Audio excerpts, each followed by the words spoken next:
is this is New Life Community Church Neighborhood Watch, and our whole purpose is to keep our neighborhood safe and keep an eye on one another. And we decided to invite all of the mayoral candidates, and I think all are here or will be here shortly. And what we've done is we have their names in a little hat, and I'm actually going to get Scotty ready to come draw the name so y'all can blame him.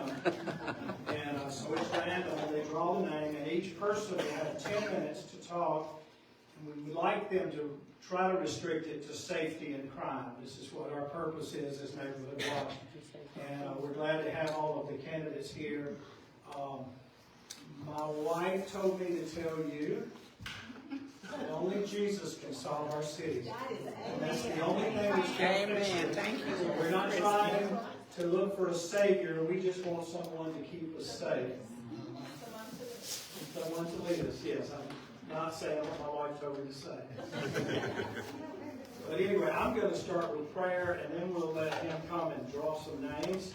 And as soon as that happens, we'll get started. Lord, thank you for today and for everybody here. Thank you for our city of Meridian. I've lived here my whole life. I love it. I'm so proud to be a part of it. I want to see it stay right. And I just pray that you will bless us as we share in this. It will be honest. It will be kind. It will be loving. Thank you for Jesus who saved us. In his name I pray. Amen. Amen. Okay. Scotty, ready? Come pick a name out of there. Don't look. Just grab one. Percy Bland. Okay, Percy, you get to go first. If you'll come up here, I'm going to set my timer for 10 minutes. And you get to do the talking and lead us on.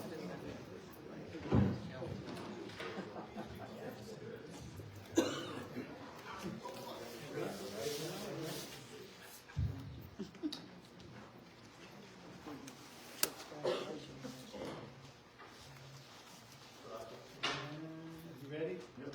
Go. Good afternoon, everyone. Good afternoon. I'm glad to be here. Pastor Henson, guys, thank you all for coming. We are going to talk about public safety, but it encompasses a lot of things. The very first thing that I want to say as it relates to public safety for all of us, what matters most is the person that sits in that city hall building, and that's your leader, and that's your mayor. That person appoints the most important people in city government, which are your department heads. So it's first important that you put someone that's strong, someone that has experience, and someone who's been there and done that, and can handle some of the things that are going on in our community. We have drug issues. We have gangs. We have a lot of things that I've already had to address in my first time as mayor. And so in appointing a chief and having that chief have the right leadership team, first of all, you need the right model.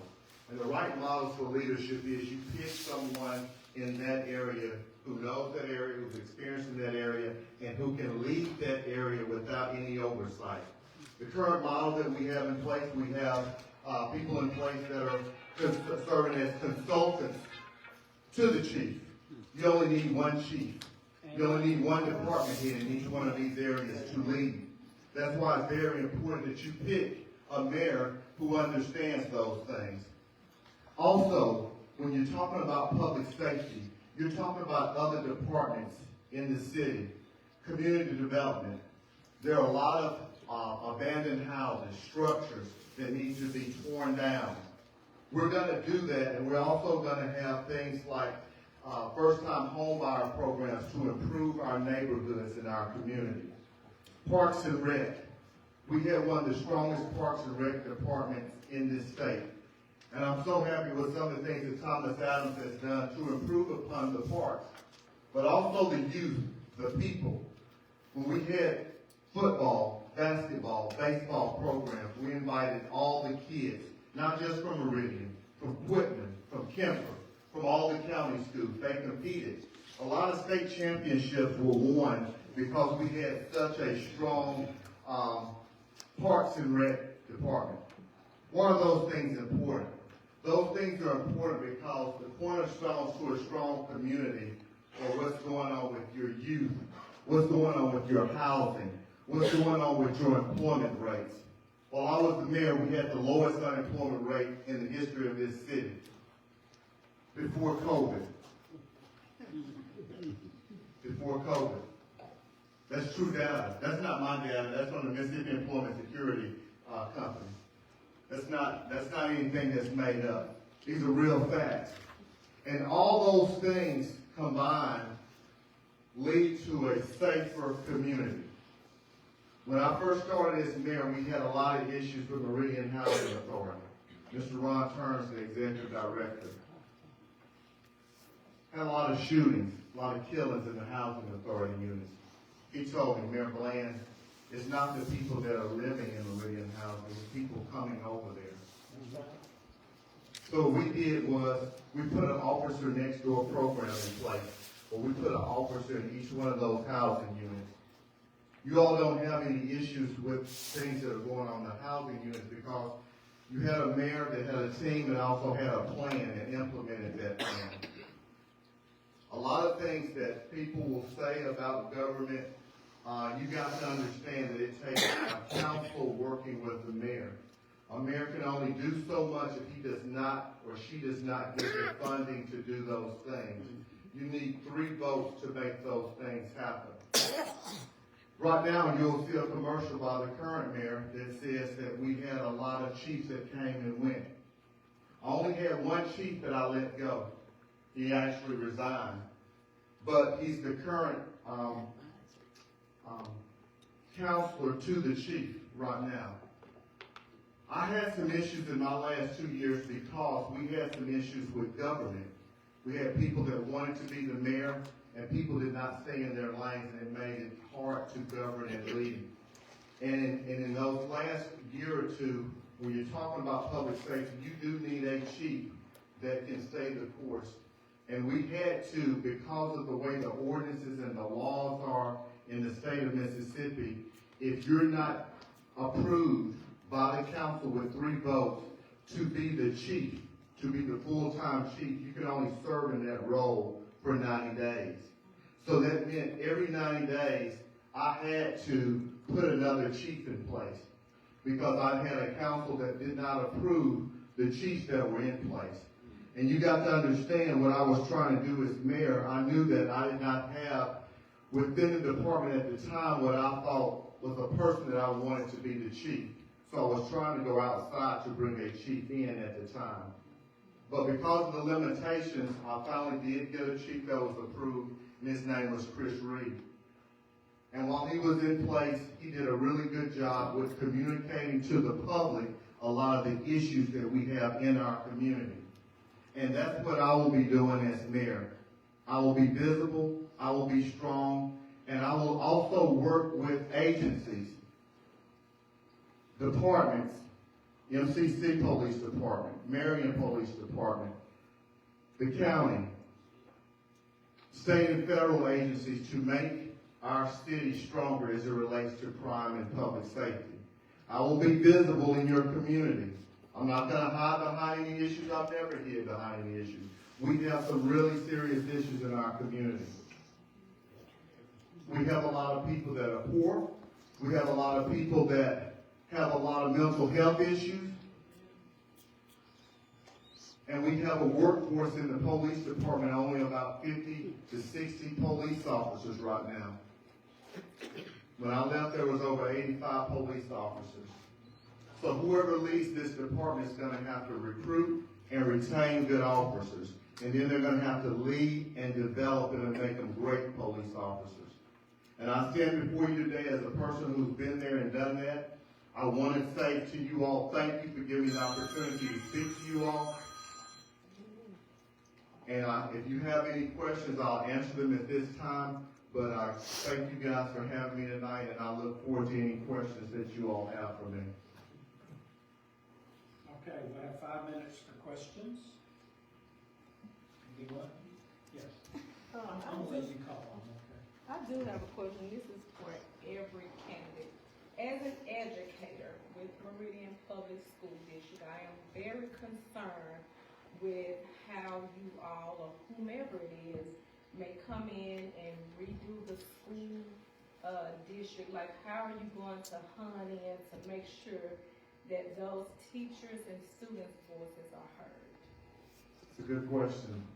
A lot of the issues that we do have deal with youth crime and that sort of thing. But being an advocate for the school district, being someone who's always supported not only Meridian Public School District, but the teachers, the staff, and the leadership of the district, I plan to continue that. I plan to have a relationship with not only the teachers, the administration, and the superintendent, but also with our local police team and theirs to work through a lot of the issues that are going on, because whatever happens out on our streets is carried right back over to the school district. And those are some things that I'm going to do as mayor. We're also going to put some things in place in our community where we're going to have more locations in specific hotspots in the community, to have satellite offices for our police officers. And one other thing that I want to do, I want to incentivize those officers to live in the city. So one of our housing programs that deals with the same things that I'm talking about, because all this stuff goes back to economic development, goes back to education, it goes back to safety, is to have something that I can incentivize some of our policemen and firemen to make them want to live and stay in the city of Meridian to make it stronger. Mr. Mayor. Chief Johnson with the Just Checking broadcast live on Facebook. We've heard that crime in Meridian is up. Then we heard that it's not up. We've heard that it is higher under this administration. Then we hear that it's no higher than the national average. What are the facts, the true facts concerning the crime rate in the city of Meridian? The true facts are no man or woman that's going to stand up here today can tell you that they can stop everything that's going on. Me as mayor or any of these other people. Because as soon as we leave out here, as soon as we come in here, anything can happen. And most of these issues that are happening are domestic issues that a mayor has no control over. But what a mayor can do is be out in front of these things and to lead this city. And to communicate to the people what's going on. And give them hard facts on sometimes some things they don't even want to hear. So as mayor, those are the things that I will do, because I will say to you that a man or a woman cannot stop another man or woman from doing something that they want to do. But a man or a woman in leadership as the mayor should have a plan and a team that addresses those issues and stands before you as a man and tell you that they are committed to getting those things done. So are the crime rates up or down compared to the Smith-Bland administration? I don't know. They have the data. They have FBI data. They'll be up here in a second to tell you that. I tell you the reason we're here in this building right now tonight, we're talking about crime and public safety for 80 people up in here. And that's all we're talking about. So y'all don't feel safe in your homes. That's what we're talking about tonight. We ain't talking about economic development. We ain't talking about education. We ain't talking about jobs. We're talking about public safety and crime. So we're here having a forum only addressing one issue. And it's more than one issue to deal with before y'all pick who needs to be the next mayor of this city. So, right now, crime in our city is worse than anything else. You can say it because they going to the store and buying groceries or high or anything like that. Crime in our city is a big issue and it needs to be handled. How are you going to handle the crime in this city? That's a safe city. I just talked to you all about a lot of things, and I'll go over and repeat all the things. I don't have 10 minutes anymore. You're addressing, and I'm going to say this to anybody here, the current administration still has 4 more months, no matter who wins this race, to address those issues, the issues she's talking about. None of us that want this job can really do that unless we're in this position. So I just told you what I was going to do. I was going to lead this city. I was going to recruit and retain other officers because they're down 35 or more officers from what it was when I left. I just told you we had issues dealing with drugs, crime, mental health, all those things. And as mayor, I'm going to try to address those things if given the opportunity to lead this city.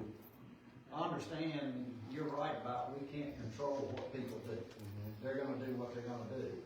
So that leads us to what can we do about the justice system? Because if our justice system was better, I don't believe we'd have these things going on. You're right. I mean, the mayor puts up the judges and the other people that work in our court system.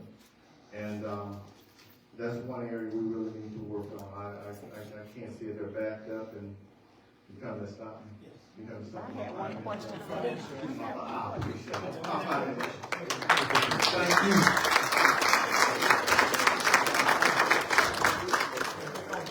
Come on, I need an attorney to come help me expand. Stephen Wilson, would you come and draw a name? I trust this attorney. They're all here. Jimmy Smith, okay. All right, here we go. Give you 10 minutes. Y'all remember 10 minutes and then 5 minutes for questions. And I would say, well, no, I'll let y'all go. Ready and go. Good evening. Good evening. You know, I just heard the former mayor say some things that I disagree with. And I'm gonna tell y'all some things that I've seen since I've been the mayor. I'm concerned about crime. I'm concerned about the quality of leadership that we have in our city. You know, I gotta tell you, the chief of police that we have today is doing a good job. May not seem like it because crime occurs, it just happens. Can nobody stop it? If a man want to come in here and shoot Jimmy Smith dead, can't nobody stop that, okay? But what we can do is provide the kind of leadership that we need to make sure our city is safe. And what I have done, I have promoted the present chief that was retired and came back and knew the system. And she improved the system through training and education. And that's what's important, because you know our police department was a young police department when I came in office and was not well trained. So we are doing the training, we're making sure that they have the equipment that they need to do their jobs. You know, techniques have changed. You know, we are in the process of building a real-time crime center that will help us detect crime and defeat crime and take a bite out of crime. You know, it's important that we look at every aspect of crime. And you know, it's part of economic development. It's part of parenting. Because some parents don't want to be parents, they want to be friends. And you can't stop that. You know, and it's unfortunate. I have talked to different people in the education system, and they still say that that's the problem, parenting. And we need to make people accountable for their parenting. That's what we need to do. Because, you know, I'm fortunate that I have 8 grandchildren and 10 great-grandchildren.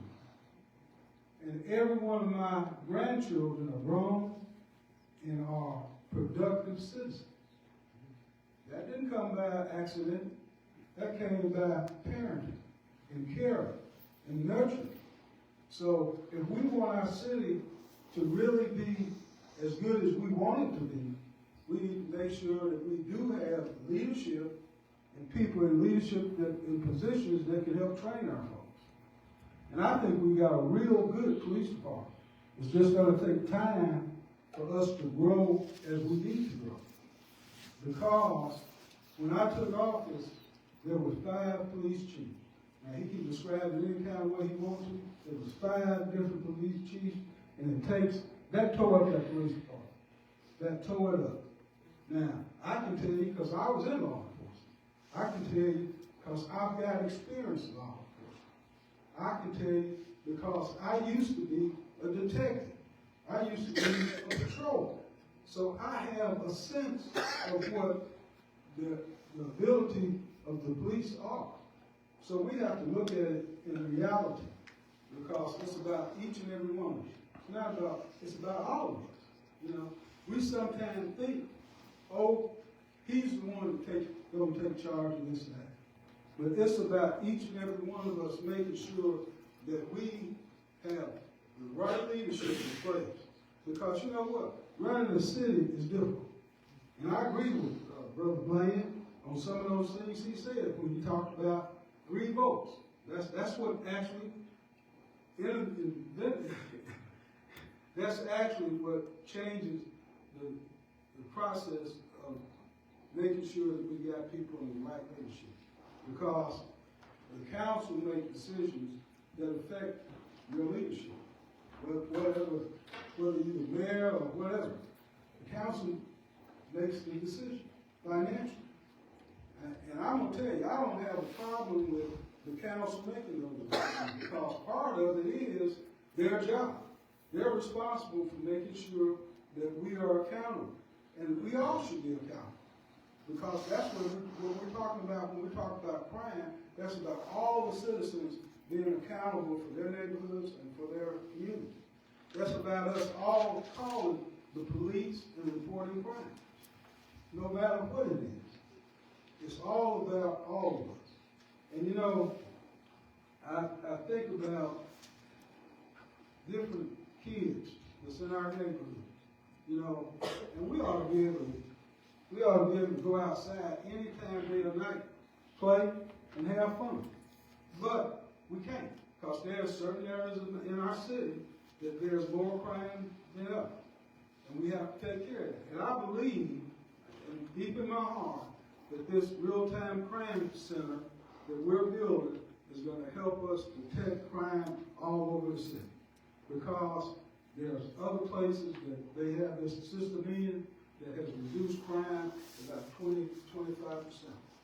You know, one of the things that I think that we have done from the standpoint of law enforcement, I believe we solved every crime from the first year that I took office, from the year before to now. And that's a good record. And that's a true record. You know, I can't tell you if it's 50%, is it 60%, is it 90%? No, but I can tell you that our police department works diligently and hard in making sure our city is safe. It's unfortunate that Mr. Copeland had a very bad incident the other night. Nobody could stop that. I apologize to him, but that's just the fact of life. When you got somebody that want to commit crime, they're going to do it. And we can't stop everybody. And there are people that just really don't care. We got bad people in our city, believe it or not, that raise sand and cuss and do everything else. But it takes a team of folks, as it's been said, and I think I got a real good team of folks. I mean, you know, if you think about all the work we've done in the parks, recreation, the bridges, the streets, we paved over 50 miles of street. You know, that's a super accomplishment. And we have to be, you know, we have to acknowledge those things that we do in the city. Again, I think I'll open up for questions if somebody's got a question. Mr. Mayor? Yes, sir. If you, would you please answer the same question that I asked Mayoral? Repeat. The question is, compared to the Bland administration and the Smith administration, is crime up or down? I think it's down. You think? I think it's down. Are those In my statistics? opinion, it's down. Okay, are those concrete statistics? In my opinion, it's down. Is your opinion? Okay. That's my opinion. You can't change that. Everybody gets one question. Yes, Mr. Mayor, I agree with you that parents should be accountable for their children. But my question to you is, you made a statement saying we need to make parents accountable. How can you do that? Well, you know, one way we can do that is make a law that they are accountable. That's No, what we I'm don't. saying. Can it be done legally? Yes, ma'am, you can. Then that's when we need to start. I agree. But you have to make sure that you got people that's in office that's willing to do that. Because like I said, part of our crime issue is people that don't know how to be parents. That's it. Well, when you have a parent and they have 14, 15-year-old children with guns, that's the biggest concern because I live on 48th Avenue. 46th Avenue is what? we were always riddled with bullets. So that's why I'm asking you and your team, what will you do? You said you could do something legally. Will that be put into action? Well, again, that's something that the council has to pass a law or order We need to work on it. to prove that the parents is accountable. We have to model that law that dictates how they should be accountable. Because you just can't blanket say, if your child mess up, you're accountable for it. You got some way, some kids gonna mess up and their parents ain't gonna be accountable. I don't know if you all want to just open this can of worms. We're talking about safety and crime. This applies to, we have I-20, and that's a gateway for, we have a lot of gangs, drug, robbery, sex trafficking, human trafficking, robberies, a lot of that going on in this city, in this area. Are you aware of that? One of the things that I'll say is that the real crime center will help us monitor this stuff. Are you aware that that's going on today? Yes, ma'am. Okay. Mayor Smith, Yes, ma'am. you mentioned something very important, funding and equipment. Are our policemen and the chief, are they equipped with adequate materials in which they need to help fight this crime and slow it down? For example, the armored truck that came to Meridian in a situation. You know, it came from another county. Why do we not have one here in this county? I know in what this you're city? talking about. We did not qualify for that particular vehicle that you're talking about. Money was in the but we are supplying our police department with adequate equipment. The new stuff, we're trying to make sure that they've got body cams on and they're working. When I got here, the body cam wasn't working. The police didn't know what the heck they was doing. Mr. Mayor? I have a question. My Go hand ahead. is up. How are we going to be competitive with other surrounding cities if we're trying to retain qualified officers? Are we raising their annual salary, or what are we doing about that to Well, retain them? we've been talking about that, and I actually did a study in relation to that, and we have not went to that study and capped our salary at that study, because I think we ought to be dealing with regional employment. We ought to be competitive with other folks. So where's the study found so that people that want to look at it or view it, where can this be studied? Well, the study is at the city, but what I would suggest is that you probably need to talk to our council people in regards to that. And I'm saying, ask them questions about it. Why are we not competitive with salaries in our region? Because I think that's what we should do. Now, we have given 3 raises since this You administration. all have I got- gone to the department. I need to answer this Time's question. up, time's up. You can answer to the next guy, okay? We moving on. Okay, go ahead.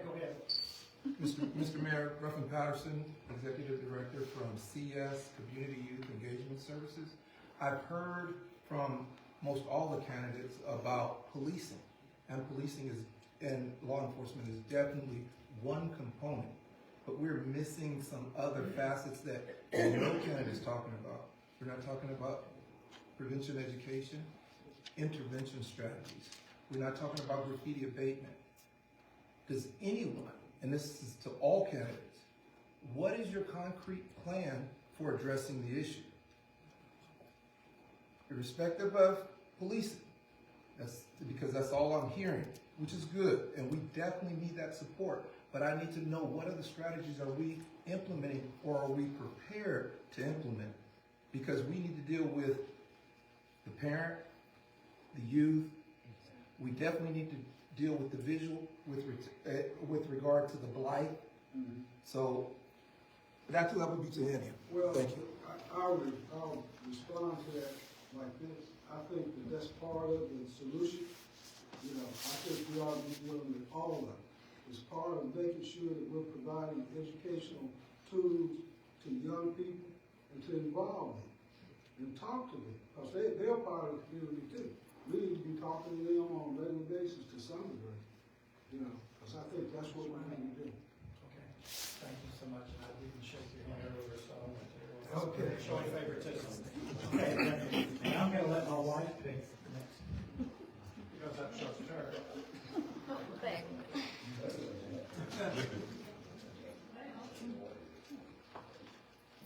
Ty Bell. Bell, if you'll come forward. You'll have 10 minutes, and then we'll have 5 minutes for questions. Listen, if you've already asked a question, let someone else ask one, okay? Thank you.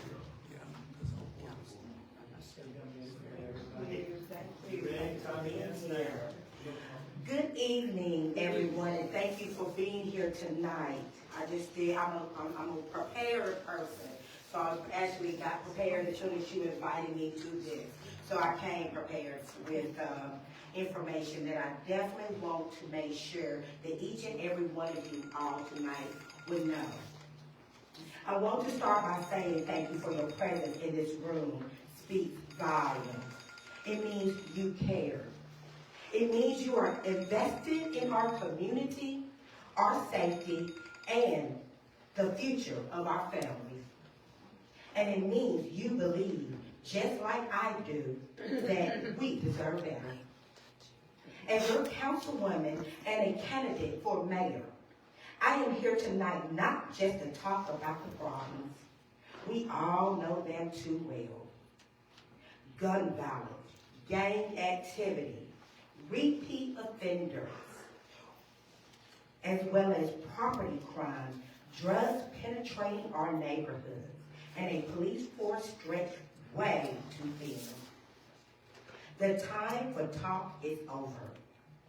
We need real action, real solutions, and real leadership to take back our streets.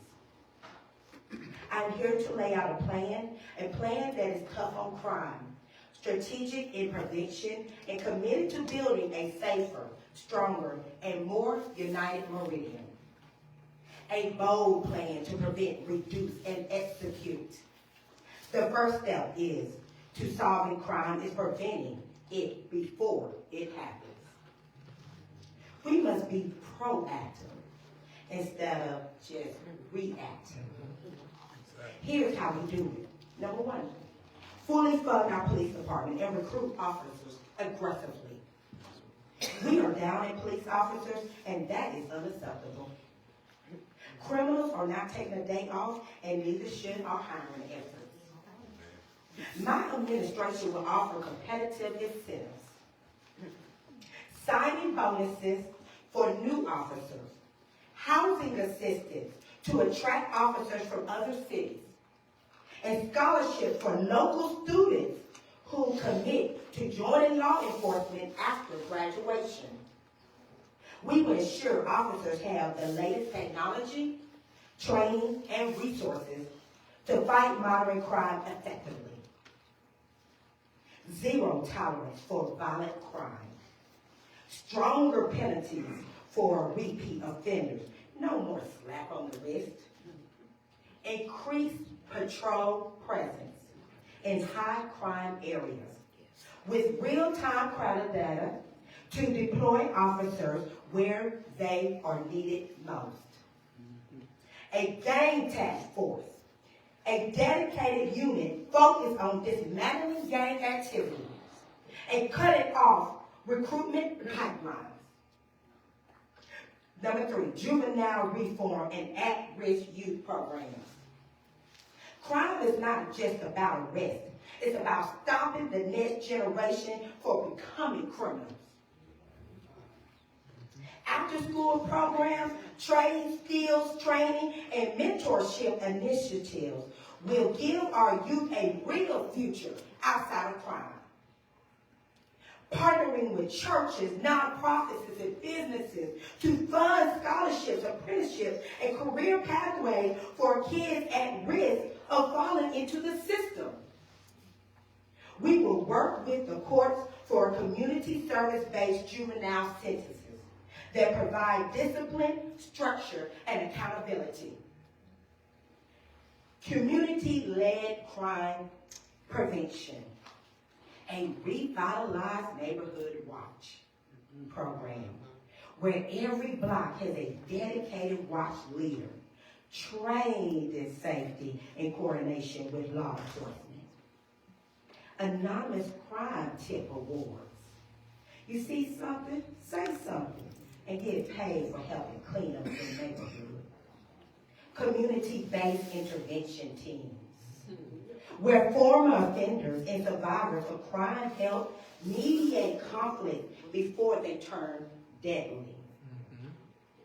Cleaning up our city. A city that looks abandoned invites crime. We would enforce strict litter laws, invest in cleaning up blighted properties, and find landlords who allow drug activity to flourish in their properties. Install more street lights and security cameras in high crime areas. Criminals don't like to be seen, and we will make sure they are. A budget that reflects our priorities. Public safety will be the top financial priority of my administration. No more wasteful spending. Every dollar will be accounted for and put to work, making Meridian safer. I will work to secure state and federal grants to bring more funding for crime reduction programs. Results speak louder than promises. Cities across the country have implemented similar strategies and has seen crime drop by double digits. Take Fort Worth, Texas, for example. After implementing these different targeted youth programs and aggressive policing strategies, violent crime dropped by 20% in 3 years. Baltimore saw a 25% drop in shootings after investing in street lights, community policing, and technology-driven patrols. I was fortunate to go to Tampa, Florida, to the National League of Cities. That's something I take pride in, that I go every year. I went to a crime workshop, reducing workshop, where it was a gentleman, I still have his contact information, from Boston. And he talked about, and that's one of the safest cities in this country, by the way, very safe. I've been there myself. And they focus on economic development and uplifting families and pouring resources in the communities has been a forefront of curbing crime. This works, ladies and gentlemen. This works. We don't have to reinvent the wheel.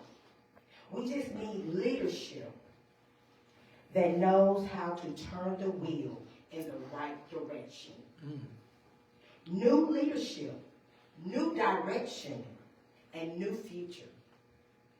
I am running for mayor because we cannot afford more of the same.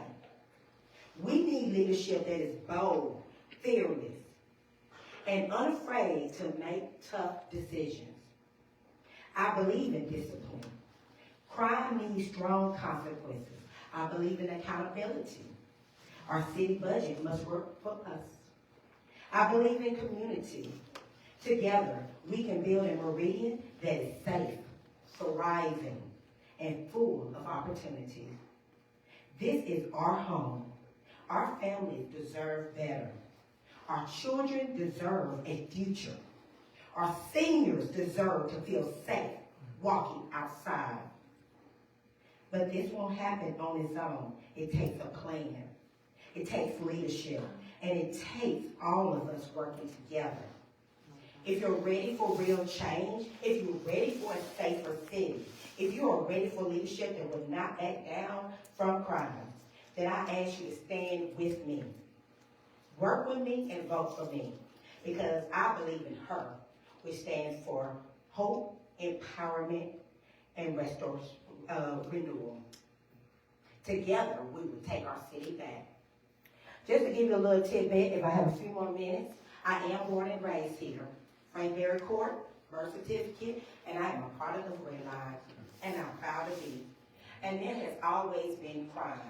I actually would have the privilege to live right next door to the officer that was hired by Bland, and the consultant for the current administration was actually my next door neighbor. That is not no criminal for coming in my house. One time I was actually asleep, and this is probably in the 90s. I'm asleep, and my mother hears somebody coming in our house while we sleep and had to wrestle with a criminal. I don't think he was trying to take something. It was more like a gang initiative. Can you go in the house and get out and say you can be cool or something like that? But it was a frightening situation that you can come in my home. So I live this community. I have been in this community since 1979, and I basically told you my age. I really want to make a difference. I've lived all over the world. I've been a flight attendant. I've studied abroad in London, England, and worked in so many places. But I am back in this community to give back to the city that made me me. Thank you. Oh, thank you for the agenda.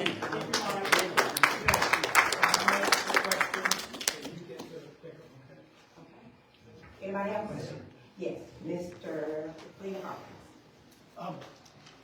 You are the only candidate currently that has ever been a city council person in preparation to become mayor. Yes. How do you think that helps you be prepared in areas of community policing, which I think has been woefully underfunded or not well enough supported necessarily as it could be, not faulting either of the previous administrations or any previous administration. But I think that it's critically important, you have talked about it.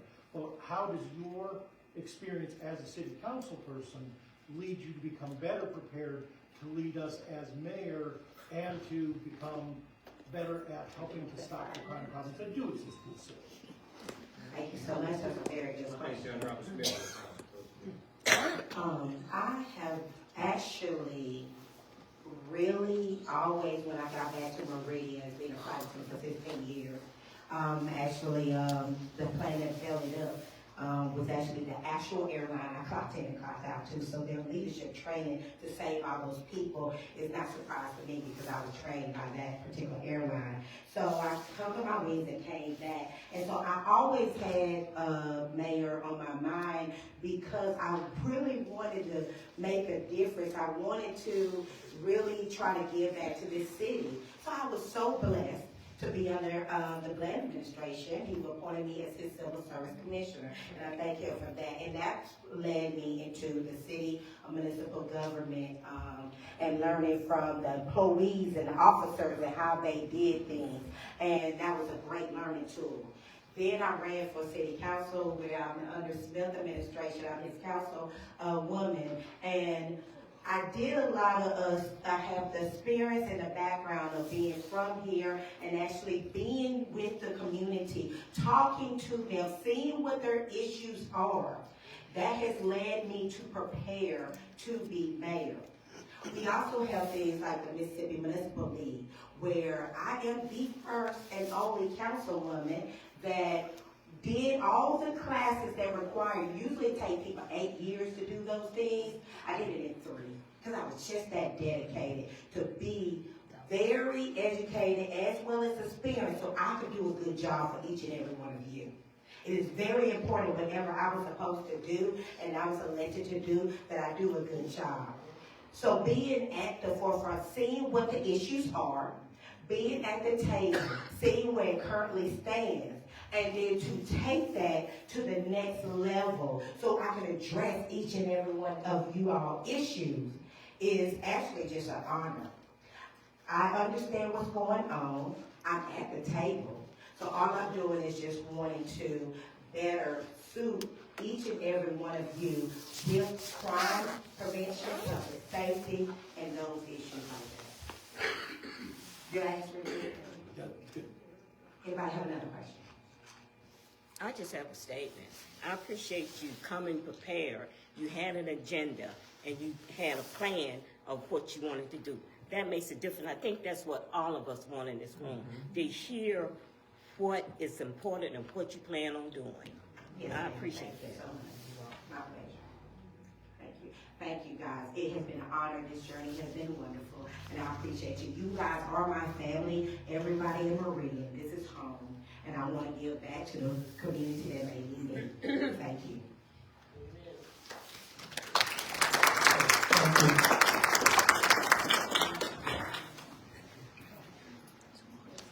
Diamond, you get to pick the last one, or the next to last one, which is also the last one.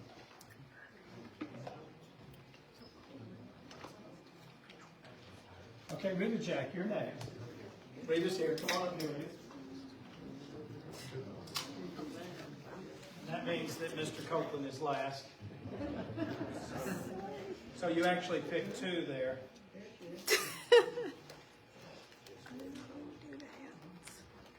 That's cool.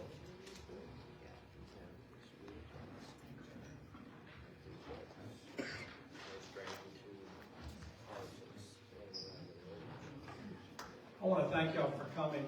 Let me mention to you while she's coming, on April 28th, Monday, April 28th, we'll do the same thing with city council members that have already gone through the Democratic, so it'll be the final. And you have 10 minutes. Get you started. Ready and go. My name is Rita Jack, and I am running to be your mayor. I have dedicated over 26 years as in public service and also as a law enforcement officer, serving and protecting this community, our community. Taking into consideration duty and commitment is very important to me. Throughout my career, I've had to work and build trust with the community. I've had to be transparent with the community. The community, there are questions about what are you going to do about crime. We are missing the point of working together. Community-based policing is what we need. We need community-based policing working in a way that where law enforcement can work closely with the community in training. What is your best response to burglary, robbery? What is your response to whether you witness a crime in progress? These things are important because it helps that person to know what to do when crime is taking place. I'm passionate about making our city a better place for us all. Families, we want our families to feel safe and secure in their churches, in their schools, in their homes, and just outside visiting a neighbor or at the grocery store. It's very important for our businesses to thrive. We want our businesses to feel safe and secure as well. We want them to thrive. More importantly, we want our city services to work effectively and efficiently for our residents. If we have cameras up and they're not working, that needs to be fixed. The community, it's important that we be upfront and honest with our community. When we're in meetings such as the Neighborhood Watch meeting, and a question is asked about the safety and well-being of, let's say, our children, we don't need to gloss over it and say, well, it's a parent problem. It's everybody's problem but the government problem. That's not true. We have to take the first step in addressing these situations using whatever authority or avenue we can do. I mean, it may be bringing that parent in and discussing ways for them to improve their parenting skills, but it's not just a school problem, it's not just a parent problem, it's not just a doctor's problem, it's everyone's problem.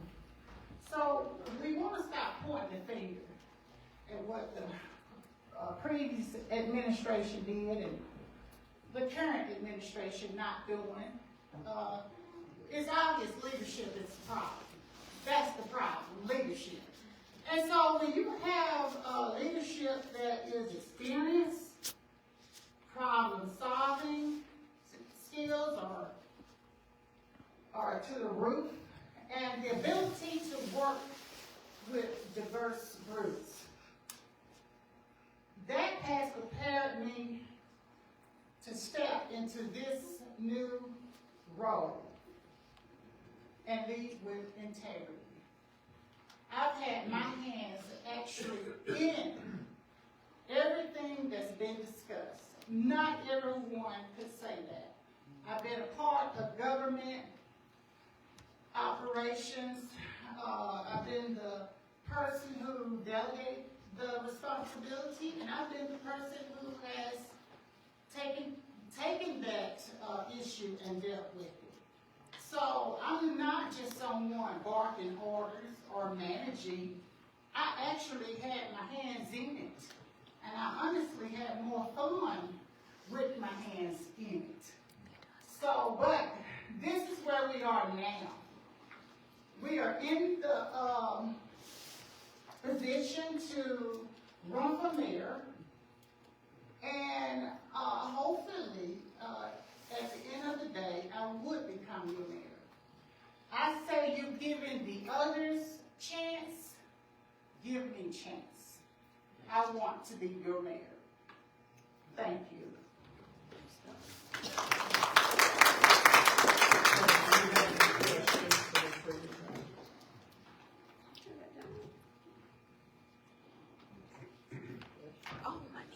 No, Ms. Jack, I'd like to clarify something when Mayor Smith mentioned about making parents accountable. I agree with him to that point, but it's only a stepping stone. That's, one step. The next step is law enforcement or whatever. What would you do to try and solve that problem? Yes, ma'am. Or the problem of these gangs in the street, and they are young children. Well, we have a city curfew. We have a city curfew ordinance. I don't know, unless it's been removed, we have a city curfew ordinance. So our officers need to pick up these little juvenile delinquents, take them to the Meridian Police Department and call the parents. Issue a citation to appear in court. Or, this is the thing, if they don't get in touch with their parent, they're going to have to call DHS.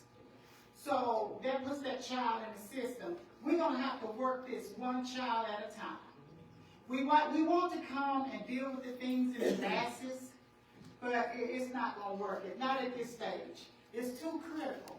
We need hands-on. A lot of the officers say, well, when will we have time to deal with the juvenile when we have this, when we have that? The thing is, everybody right at this point, given what I'm hearing about the personnel shortage, everyone needs to be in uniform.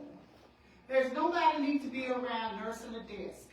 When you finish that phone call, when you finish that report, you need to get back in the marked patrol car and ride the streets.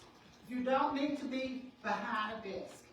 Crime is not happening in your office. Crime is not happening behind a desk. So that will help with some of the shortage. And it will give you that presence that you're looking for. But as far as city ordinances, not just the city council responsibility. What we need to do is create ordinances that will address those issues. And then we want to make sure that we're enforcing those ordinances.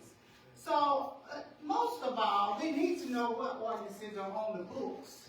If you don't know what's on the books, it's no good.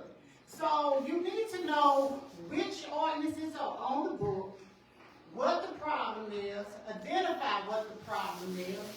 Don't push it off on city council, because you have the same authority to present those issues, that ordinance, to the city council and have them pass it.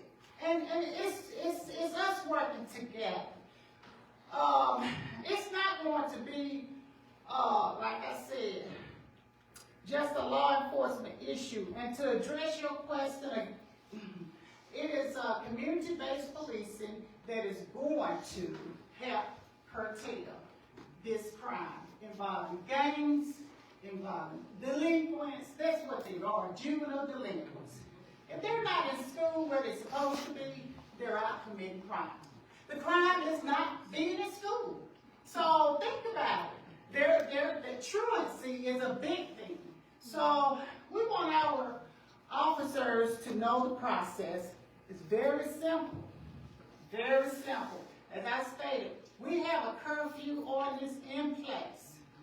After 10, Monday through Thursday, and after 12 on Friday, Saturday, and Sundays. And that's when the community see a child out, they need to call 911. So they say, well, why call 911? Well, that child is at risk of committing a crime or being a victim of a crime. Yes, Mr. Thomas. I realize this is a controversial question,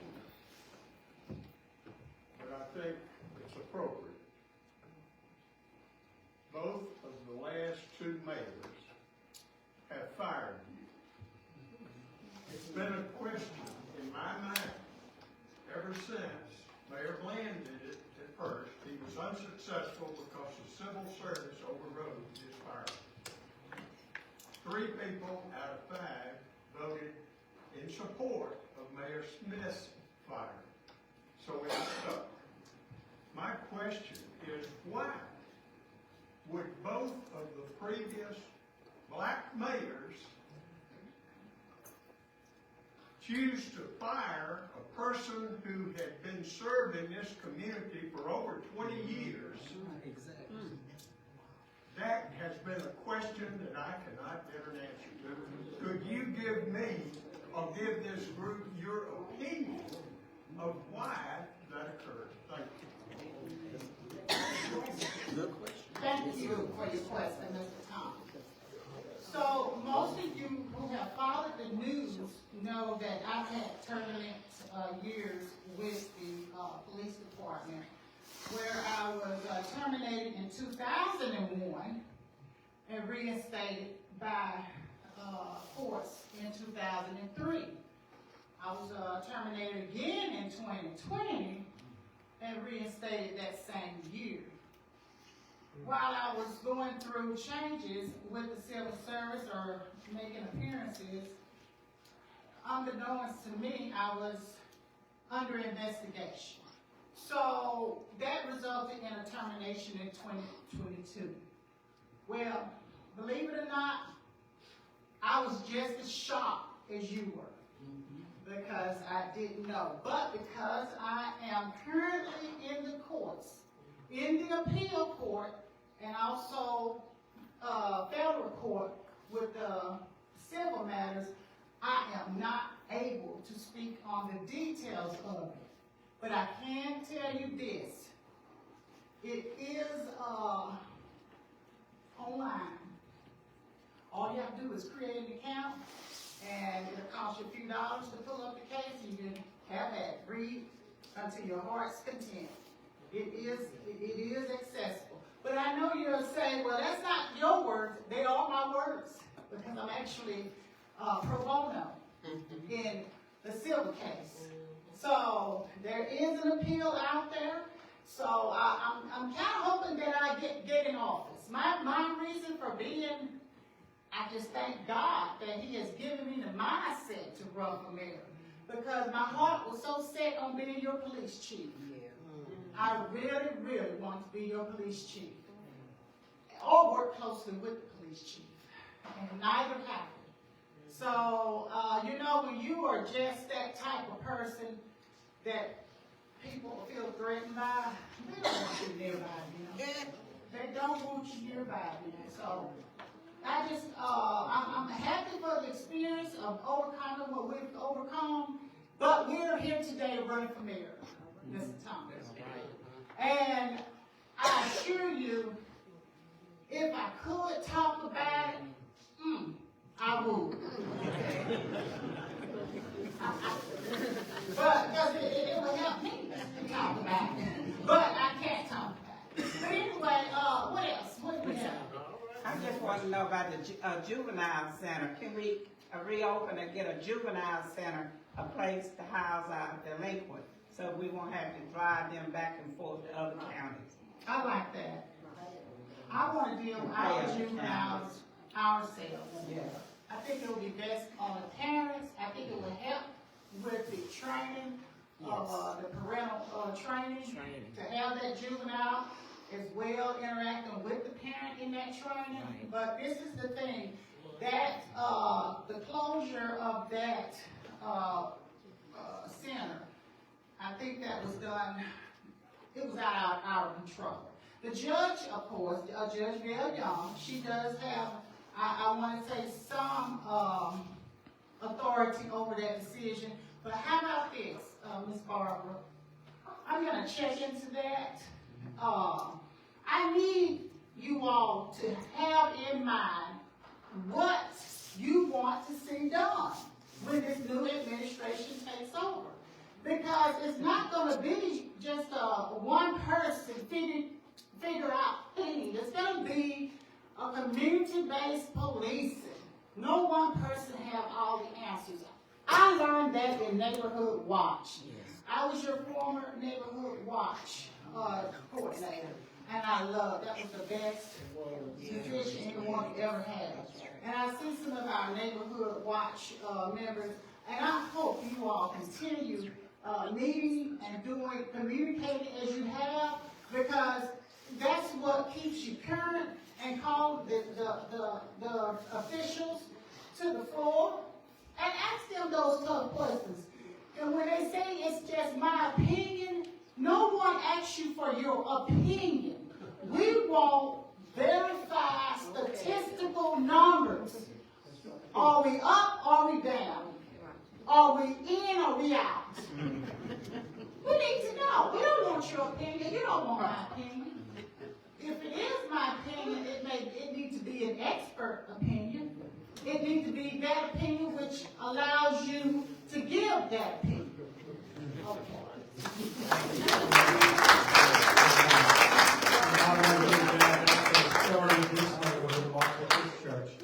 Thank you for that. Okay.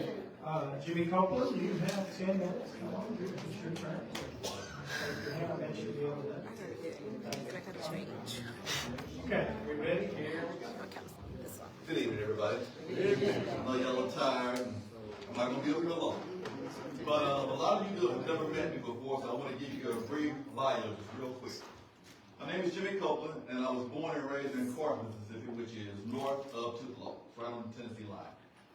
Finished high school there in '91 and decided I didn't want to work a factory job the rest of my life, so I joined the Air Force. And went off to my first duty station was Plattsburgh Air Force Base in New York, and then I was able to receive a top secret security clearance, and I went to Washington, D.C. and worked for the Air Force Office of Special Investigations, which is the FBI of the Air Force. And because I had this top secret clearance, I was also allowed to go work in Korea at an intelligence unit. Came back from Korea, went to Keesler Air Force Base in Biloxi for a year, and I separated from the military and wanted to go back home to Corinth. I went back home to Corinth and I worked at the Mississippi Department of Employment Security for a few years. I started to miss the military and I found out that y'all had a great installation here in Meridian called Keyfield Air National Guard Base.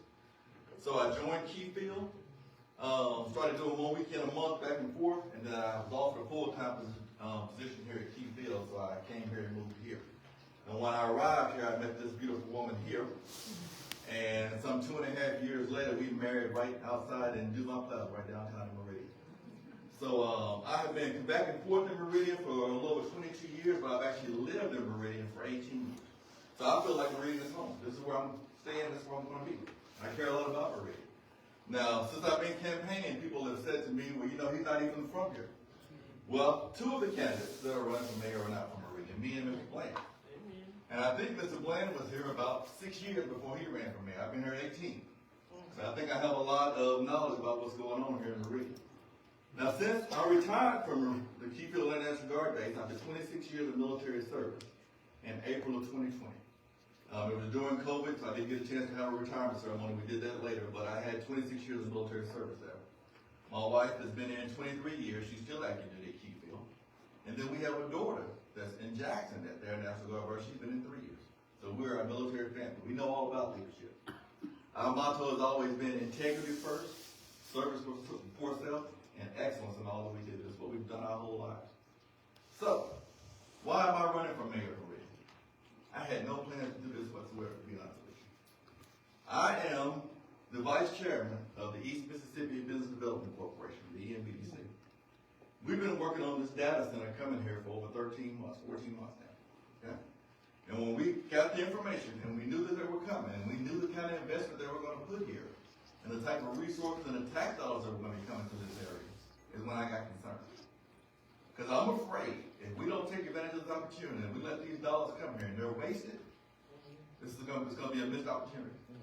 These dollars cannot be in sticky hands. Okay? When we finally get this money here, we have to do what's right with it the first time we get it. Okay? So that's the reason I'm running for mayor. That was the reason I decided to put my name on the ballot. It's mainly because I see what Meridian's potential is, and I don't want it to be threatened. This is our one opportunity to get this right.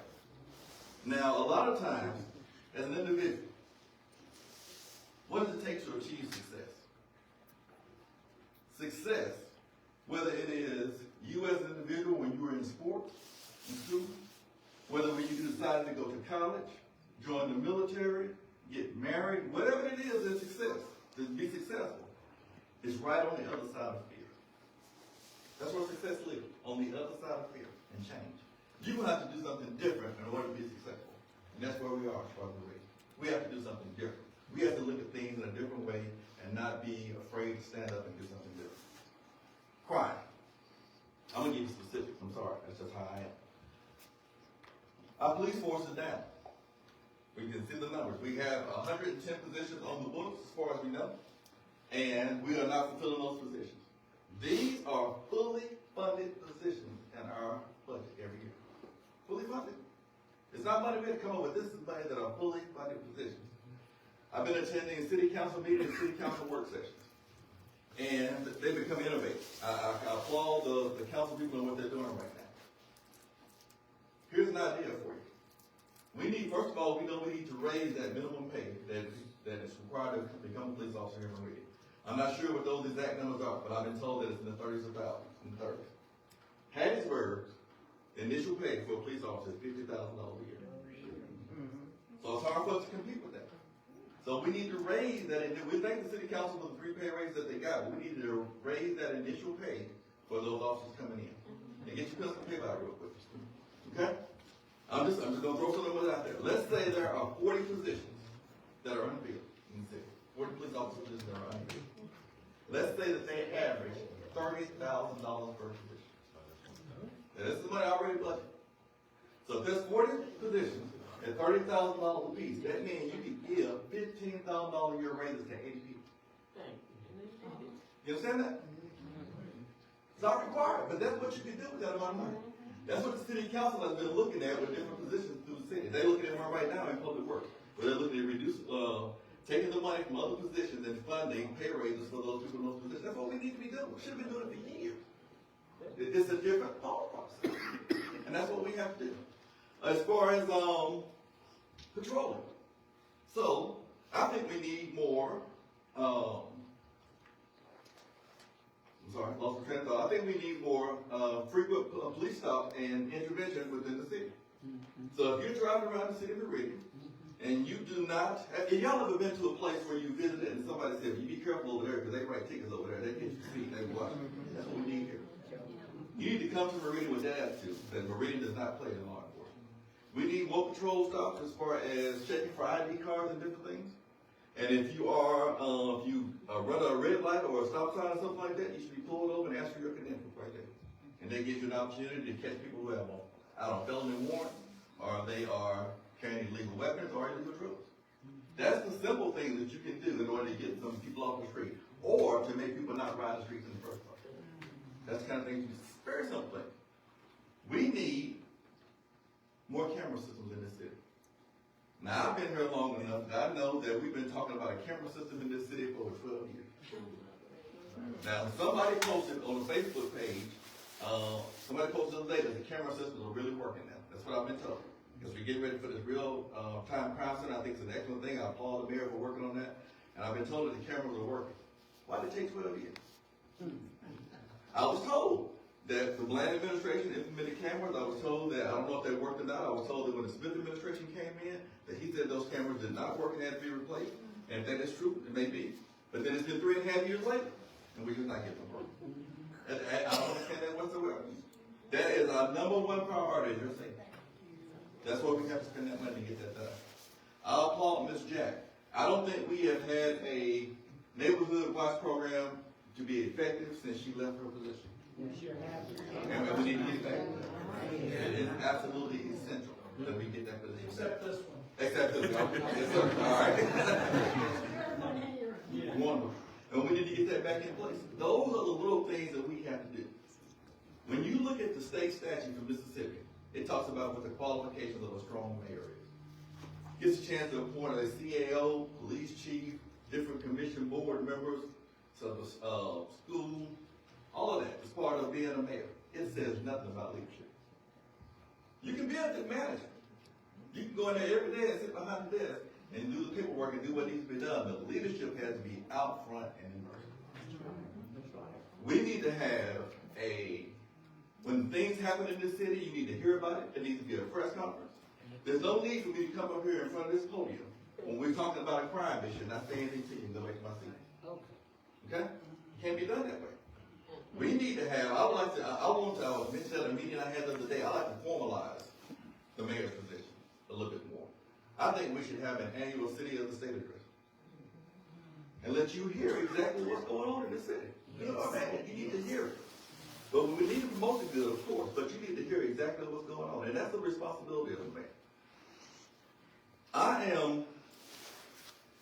I'm thinking, my campaign slogan has been, Meridian needs a fresh start. And the reason I said that, because I think we need to do something different. I'm of the opinion that if we continue to do what we've always done, we're going to continue to get the same result every time. We have to do something different. It takes a different mindset. That's all there is to it.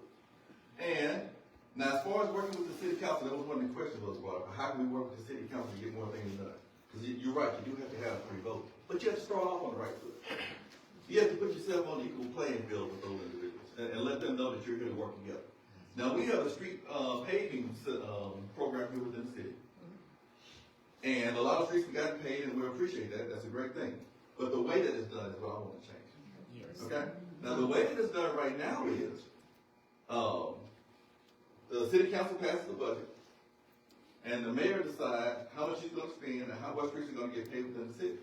And the city council will come to the mayor and say, well, I can get this street paved in my ward. And he'll pay it or he won't pay it. It's up to him. Because the street department works for the mayor. We can change that. I don't think this should be done. It's a strong bill for him to go. We can change that. When we decide that we have $5 million to pave streets, why doesn't each council, each ward have $1 million? Decide what street to be paved. That's right, yeah. That's right. Yes. Just because we have a strong mayor sense of government means he has to control everything. That's right. Those are the kind of things we have to do as far as public safety to get things done here within the city. Time's up, sir. You're 10 minutes, and now we have 5 minutes. That's right. Sorry about that. Okay, that's all right. I know you had previously said there's one question. That's all right. I've asked a question. So you said, Mr. Copeland, that you are a man of facts, statistics or whatever. I've asked the question of Mr. Bland, I think of Mr. Smith, and I wanted to ask Ms. Lindsay. I just want, because the narrative is out there, and I'm not going to say what the narrative is, but I'm asking you, sir, have you taken the liberty, or have you taken the time to find out if crime is up, comparatively so, national average, and the two previous administrations, is it up in the Smith administration as compared to the Bland administration? Is it down, or is it flat? I mean, because we hear all about crime and demagoguery is you know, it is what it is. It makes people, you know, I agree. fearful. So, what I have found, and the research I found, is a little bit of information that is out there, because believe it or not, you can't go to the City of Meridian's webpage and find nothing. Okay? But the little bit of research that I have found is the level of murders and everything that we've had in the Meridian is about the same. Now the other crimes are different. Drive-by shootings and other things like that, those are increased. That's what I found. That's what I've seen. I may, they can correct me. I could be totally wrong about that, but that's what I've seen. The murders and everything are pretty much on the same level as what they've been within the city for years. But the other crimes have escalated. And now here's the thing about that is, I tell you what else has escalated. The amount of information we put out there on telling the public that this is the place that you won't want to be, and how bad the crime is, and that's bad. Every time we talk about, everybody wants better paying jobs, they want different companies to come in and everything, but the first thing they say is, it's not safe to be here. You can't do both. We have to promote a positive Meridian. We have to do it. We cannot expect anybody who want to come here to locate to bring their dollars here, to invest in a business, to hire us to do work when we talk about how bad it is. They're not going to move their family to do that. So we have to do a positive outlook on what Meridian is. Yes, ma'am. Is our jail system large enough to handle the bad actors, or we having to send them to other counties and not pay them and Get on that. all of that? I'm just asking. Yes, ma'am. So, one of my points on my card, and I got cards, y'all want to get one. We need a 5-year strategic plan here in Meridian. You have to have a strategic plan to say where you're going to go and what you want to do as a city, okay? If we had a strategic plan, and we had a master plan that was done several years back, we're never implemented. If we had a strategic plan in place, we never would have built a county jail in the middle of downtown Meridian. It's in the wrong spot. It should never been built in the first place. That's because we did not have a strategic plan. We need a strategic plan in order. You gotta know that we don't house our city inmates in the county, Lauderdale County jail. So yes, I agree with you. We have the capacity at the Lauderdale County jail, but we don't house them. So we have to house them elsewhere. So I would like to, that is going to be something expensive to build a new jail. I've been told it's between $80 and $100 million to build a new jail. It has to be built in partnership with the Lauderdale County Board of Supervisors. I don't know if they're willing to do it, but with this money that we have coming in here, now's the time to do it. Because we're going to have the resources to build that. We need to build another jail, in my opinion, and we also need to build the infrastructure we were talking about for the youth. Juvenile detention center. Then we need to do something about homelessness. Yes. Yes, ma'am. I'm glad you mentioned about homeless, because in our areas, and most black areas and the surrounding areas, we have crime, homeless people, and my concern is, what can you do to increase the structure within these neighborhoods to get rid of some of the old houses, the just overall build up the community? Because I see in North Hill, everything is out there, and I understand why. But we need to focus not only on one area, it has to be the whole area in Meridian. Yes, ma'am. I agree. Let me say this, and elected to mayor, there's going to be a lot of people upset with me, because we're going to do our code enforcement. So if you have all these junk cars sitting around your house, get ready to get phone calls. All right? But seriously, we have to, when it comes to homelessness, I don't think that the city government can afford to spend money to build a shelter or anything, because it's going to come with liabilities and other kind of issues. I really don't. But we have to put the people together to work with non-profits that can help these individuals. That's what we have to do, and give them resources to be able to do that. Sometimes we have homeless people in here city, because we're at the 2059. We have people here that come to the city that stop here that are looking to get elsewhere, and they're stranded here. There are nonprofits that can put those people on a bus or whatever and get them where they're trying to get to and help them get out of the city. Now, the others, we definitely need to get with nonprofits and other organizations to be able to help them and see what we can do to get them up on their feet and get them going. But as a government, I'm not willing to necessarily spend taxpayer dollars to build a shelter that we have to house and hire employees. I just don't think we can go that route with it. I don't know if I answered your question, man. Yes. Anybody else? I'm glad I went last because I am going to be the last person on the ballot. You won't see my name until June the 1st. I'm running as an independent candidate. And the reason I'm running independent because I'm not going to be controlled by the Democrats or the Republicans. Okay? I think we need somebody we can work with. Our state legislature and our federal government are all Republicans. We need somebody in this city that can work with those individuals, bring tax dollars back. We cannot end up being like Jackson City. Thank you.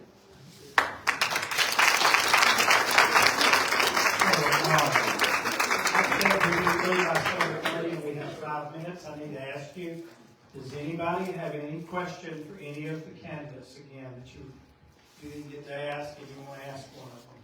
Anything? I have a general question. Yes. And whoever wants to address it. I'm interested in the fact we see a lot of money going to a lot of our external facilities. The place we're having problems are in the city. Who has a plan to create some kind of revitalization in a city? I heard some people mention some things about lights and a few things about cameras, but if the problem is in the inner city, do we ignore it? Or do we invest some money where the problem is? Not guaranteed a return, but in hopes to get some kind of return. Okay, does anybody, any of the candidates want to give a go? Read it. Okay, that's actually one of my bullet points I didn't talk about, but I have neighborhood revitalization. I want to have a cleaner, greener look. You all don't know crime is attracted to areas that are unkept, overgrown lots, just an area where there's a lot of junk.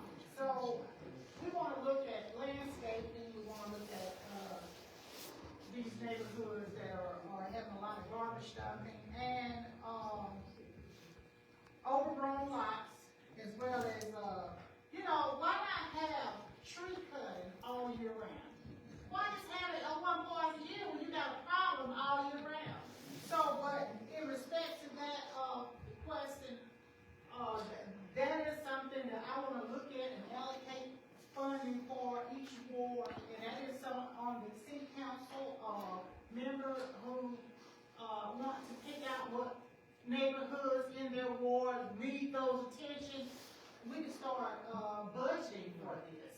So basically, it was done for downtown. Downtown got a facelift. How about Oakland Heights get a facelift? How about Tuxedo? We got too many abandoned, dilapidated houses. They're going to be turned into trap houses where crimes are going to be happening. So we need to get a heads up on that. Okay, thank you. Mr. Copeland wants to respond. And all I want to say real quick is that I agree with her 100%. Where we're doing things for us, I know tearing down buildings and homes right now, is that we're contracting all of it out. I don't think that's necessary. We have the positions available on the books, and we have the money. We can train our own individuals within the city. We can hire people, train our own individuals. We have the equipment that we need, or we can get it, and tear down our own. We can tear down houses every day. We just need to train our own people to do it. Stop contracting everything else to other people. And that's what's taking us so long to get things done. That's the burden of government that we need to change. Yes, absolutely. So we need to get busy employing our own people. And when you employ your own people, what that does is raise the cost of the money within the country. And within the words I'm trying to say, but you understand what I'm trying to say here. And we've got to put these people to work. Right? They can change lives and change their children's lives. We need to get these people working within the city of Meridian. This is our people, our family. Thank you. All right. Councilor Richardson, one thing that everyone has to understand, the question that you ask is the The mayor either has the vision or doesn't have the vision, but the bottom line of it is the mayor and the 5 council members have got to work together to make what you're talking about a reality. It can't just be the mayor's vision for that. It has to also be the council people working together and that money shared collectively. And sometimes, to be honest with you, there are more needs in Ward 2, 4, and 3 than 5 than 1. So if it's $5 million, it's going to be hard to give $1 million to 1 million to 5, 2, 3, and 4. Sometimes when you look at these things and you have engineers and they do all these plans and concepts and designs, the leader has got to put the money where the most need is. So all of you all got to understand, these things are easy to say, but 5 people got to collectively help in making that decision. Then the mayor's got to go out and execute or get all buy-in from everybody, because at the end of the day, somebody in Ward 2 ain't going to be happy, somebody in Ward 4 ain't going to be happy, and somebody in Ward 1 ain't going to be happy. But something's still got to be done. So it's a great idea, and when we get that $50 million for 8 years in a row, those are some ideas I want you at the table with on. Thank you, Pastor. That's good. Thank you, Mayor Smith. I want to address this because one of the things he talked about being on the council, you have to have those votes. And I'm so blessed to have an amazing board that we work collaboratively with each other. We work with the current mayor, and we work together. One thing, you might hear a lot of argument and things like that, but we actually like family. I will make that very clear. So getting those 3 votes, I am very, very smart about working with the people that I have been elected to work with. I am able to be on the board, so I know what is needed. So if there is something that we need to do, put more money in our community, the first thing first, we need to do a comprehensive plan. Most cities do what you call a comprehensive plan. That's a plan that is governed by, with bringing everybody from the community to see what the issues are so we can target those issues head on. We're able to go get agency money. We're able to get federal money, state money, and use our collective pot that we have for this community and strategically put money where it needs to go and put top priorities first. It comes from the community. What do you want to see? How do you want your community to look like? With that plan and good leadership, it could be implemented. And you able to work with, as a mayor, you can work with a city council if you have that good relationship. I already have it. I'm blessed to have it. So we get it done. Thank you. Thank you. You want to talk? Everybody gets the chance. I'm pretty sure. You know, the thing that's really important is that everybody has to understand what city government is all about. And I don't think everybody in here understands that. And one of the things that I'm going to say is that one of the most important things about leadership is integrity. And if you don't have that, you're in trouble. You're in trouble. Integrity is the most important thing in leadership. And everybody can get up here and say different things, but that integrity is the most important. Amen. Thank you very much. Okay. And she's a long-time neighborhood watchman. And this is for everybody. We're all saying that we need change.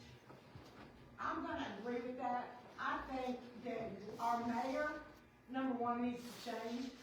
I think our whole city council needs to change. And we need to start from the bottom up and understand we need change in our community while we can get it. We have some good candidates running for mayor. We have good candidates running for city council.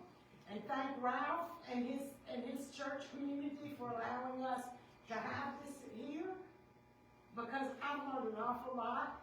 And I can say my mind has been changed on who I'm voting for mayor. Good. Well, the good news is we all get one vote. So make sure you go and vote. Thank y'all. Yes. Thank y'all for Ralph, before you dismiss, I want commitment. I'm asking because too often people run for public office and if they're not successful in their endeavor, they kind of fade away into the clouds. And there are some who have continued to be visible in our community, and I applaud those who do. So I want each candidate, won't take you but a second. Hang on, if you've got a Chevy Equinox, you're blocking WTOK from getting back to the station. But anyway, this is the question I'm asking. If you are not successful in your endeavor as mayor, will you pledge to work with whomever is elected? Simple yes or no. Yes. Yes, absolutely. 100%. Mayor Smith. Okay, we are getting ready to leave. Thank y'all for coming. God bless you. April 28th, city council right here.